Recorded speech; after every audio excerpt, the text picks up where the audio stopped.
అనంతపురం నగరం వైఎస్సార్సీపీ జిల్లా కార్యాలయంలో అనంతపురం అర్బన్ మాజీ ఎమ్మెల్యే అనంత వెంకట్రామిరెడ్డి మీడియా సమావేశంలో మాట్లాడుతూ అనంతపురం జిల్లా రాయదుర్గం నియోజకవర్గం కనేకల్ మండలంలోని హనకెనగల్ గ్రామంలో సెప్టెంబర్ 23, 2024 రాత్రి రామాంజనేయ స్వామి గుడి దగ్గర ఉన్న రామాంజనేయ స్వామి రథాన్ని తగలబెట్టిన విషయంలో మీడియా సమావేశం ఏర్పాటు చేశారు.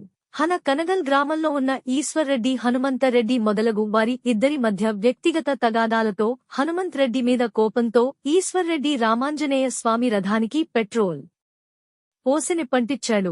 ఇది పూర్తిగా వ్యక్తిగత తగాదాలు కారణంగా ఈ సంఘటన జరిగింది. కానీ తెలుగుదేశం నాయకులు ఈ విషయాన్ని రాజకీయ రంగు పులిమి రాష్ట్రంలో ఏ సంఘటన జరిగినా అది వైఎస్సార్సీపీ పార్టీ వారే చేస్తున్నారని అబద్ధాలు ఆడుతున్నారు. కావున ప్రజలు ఈ విషయాన్ని గ్రహించాలని అనంత వెంకట్రామిరెడ్డి మీడియా ముఖంగా తెలియజేశాడు.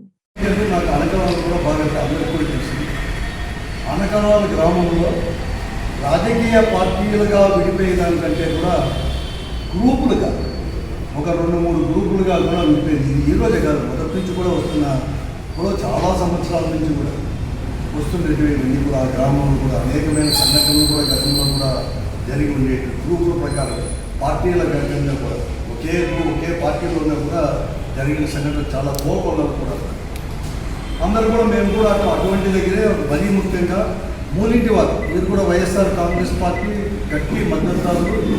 నిన్న జరిగిన అసెంబ్లీ పార్లమెంట్ ఎన్నికల్లో కూడా ఎవరైతే రథాన్ని గుడికి ప్రజెంట్ చేశారో వారు కూడా వైఎస్ఆర్ కాంగ్రెస్ పార్టీకి చేసిన వారే. అందరూ కూడా మేము గ్రూప్ రాజకీయాల్లో జరిగిందని చెప్పేన్నాం అని మేమందరూ కూడా అనుకున్నాం. అదే విషయాన్ని చుట్టుపక్కల గ్రామంలో కానీ ఆ గ్రామంలో ఉండేవారు పోలీసు వారు కూడా పోలీసు కలెక్టర్లు అందరూ కూడా ఎంక్వైరీ చేయడం కూడా జరిగింది. వారు కూడా అధికారులు కూడా పోలీసు అధికారులు కావచ్చు లేకపోతే రెవెన్యూ అధికారులు కావచ్చు కలెక్టర్తో సహా కూడా అటువంటి అభిప్రాయాన్నే వ్యక్తపరిచారు కూడా ఈరోజు కూడా ఎక్కడ కానీ. ఎందుకంటే జరిగిన తిరుమల ఇష్యూస్ పైన మత టెన్షన్లు ఇవన్నీ కాకూడదని చెప్పినట్టు ఉండిన విషయాన్ని కూడా చెప్పడం కూడా జరిగింది.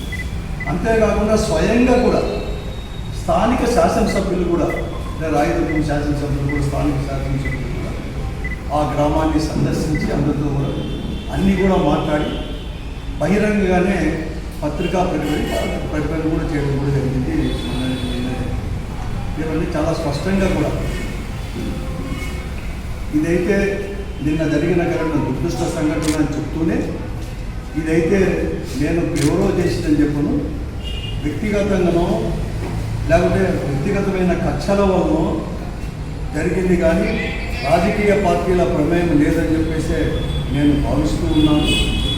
నేను కలెక్టర్ గారికి ఎస్పీ గారికి నేనంటే ఆయన కాలువ శ్రీనివాసరావు మనవి చేసేది ఏమంటే తగు విచారణ జరిపి వెంటనే దోషుల్ని ఎంతటి వారైనా కూడా కఠినంగా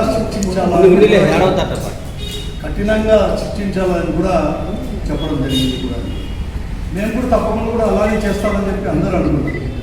కానీ నిన్న రాత్రి విజయవాడలో చంద్రబాబు నాయుడు గారు ప్రత్యేకంగా దీనిపైన శ్రద్ధ తీసుకొని ఇక్కడ పోలీస్ అధికారులతో వాళ్ళకు కూడా నేను చెప్పాను. దీన్ని వెంటనే కూడా ఇదంతా కూడా ఏదో అనుమానంగా ఉంది బాగా తీసుకొని చెప్పినానని కూడా చెప్పడం జరిగింది. తర్వాత ఇప్పుడే దీన్ని బాధాకరం ఏమంటే వైఎస్ఆర్ కాంగ్రెస్ పార్టీకి ఈరోజు ఈ సంఘటనను కూడా చేయడానికి ఒక ప్రయత్నం అనేది కూడా జరిగింది. కూడా ఎస్పీ గారే స్వయంగా కూడా ఈశ్వరుడు ఎందుకంటే నిన్నే ఒక 8-9 మంది దాదాపు 10 మంది వరకు కూడా అదుపులోకి తీసుకోవడం జరిగింది. దీనిలో అన్ని పార్టీల వారు కూడా ముఖ్యంగా వైఎస్ఆర్ కాంగ్రెస్ పార్టీ అలాగే న్యూట్రల్స్ తెలుగుదేశం పార్టీ వారిని కూడా తీసుకోవడం కూడా జరిగింది.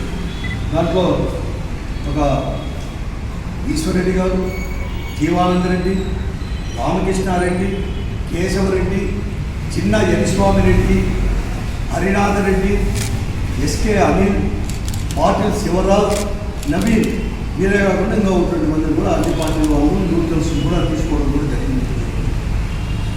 కానీ ఈరోజు ఎస్పీ గారు ఒక పత్రికా ప్రకటన చేసింది. ఇంకా కూడా విచారించేది ఉంది, ఇంకా దోషం కూడా పట్టుకుంటున్నామని చెబుతూనే ఈశ్వర్రెడ్డి అనే వ్యక్తిని కూడా తీసుకొని ఈరోజు అరెస్ట్ అనేది కూడా చూపిస్తూ ఒక మిచ్చిఫ్ ఎస్పీ స్థాయిలో లేదు. ఇతను వైఎస్ఆర్ కాంగ్రెస్ పార్టీ కార్యకర్తలు నాయకుడు అని కూడా చెప్పడం కూడా జరిగింది. చాలా కూడా బాధాకరం. ఎస్పీ లాంటి వారు ఇంకా కూడా ఎంక్వైరీ కూడా పూర్తి కాలేదు. అక్కడ ఏ పార్టీకి సంబంధం లేకుండా అందరూ ఉన్నారు. ఎందుకంటే ఈ ఈశ్వర్ రెడ్డికే నాకు తెలిసినంత వరకు మొన్న ఎన్నికల్లో కూడా ఈ ఈశ్వర్ రెడ్డి అనే వ్యక్తి మొదట ముందు ఏ పార్టీ అయినా ఉన్నా కూడా, కానీ నిన్న ఎలక్షన్లో కూడా స్థానిక రాజకీయాలను బట్టి వీరు కూడా తెలుగుదేశం పార్టీకి కూటమికే చేసిన వారు. అంతేకాదు ఈరోజు నిన్న అరెస్ట్ చేసిందంటూ జీవానంద్ రెడ్డి గారు, ఈశ్వర్ రెడ్డి సొంత బావ, సిస్టర్స్ హస్బెండ్ రామకృష్ణారెడ్డి గారు, కేశవరెడ్డి గారు, వీళ్ళంతా టీడీపీ వాళ్ళే, టీడీపీ లీడర్లు కూడా అక్కడ. అట్లా యశ్వామి రెడ్డి, హరినాథ్ రెడ్డి, అనిల్ పార్టీలు జమీన్ వీళ్ళంతా కూడా తెలుగుదేశం వాళ్ళు చాలామంది కూడా వీళ్ళంతా కూడా ఉన్నారు. అవన్నీ కూడా ఇంకా చాలా పూర్తి కాలంలో తీసుకొచ్చి ఒక వ్యక్తిని పార్టీ వాళ్ళే చెప్పినారు. గ్రూపుకు సంబంధించి అంతా కూడా జరిగింది. ఎందుకంటే ఒక వ్యక్తిగతమైన ఈర్షతో ఒక సామాన్యమైన కుటుంబం, పేద కుటుంబం వారే ఆ మూలింటి వారు అనే వారు కూడా ఇస్తే దానివల్ల జరిగిందని చెప్పేసి అందరూ భావిస్తుంటే ఒక పార్టీ చెప్పడం నేను ఖండిస్తున్నాం. నిజంగా కూడా ఎస్పీ లాంటి స్థాయిలో ఇటువంటిది కూడా తగదు. మరీ ముఖ్యంగా లా అండ్ ఆర్డర్ మెయింటైన్ చేయవలసిన వారే ఇలా చెప్పడం కూడా చాలా కూడా దురదృష్టకరం అని చెప్పేసి కూడా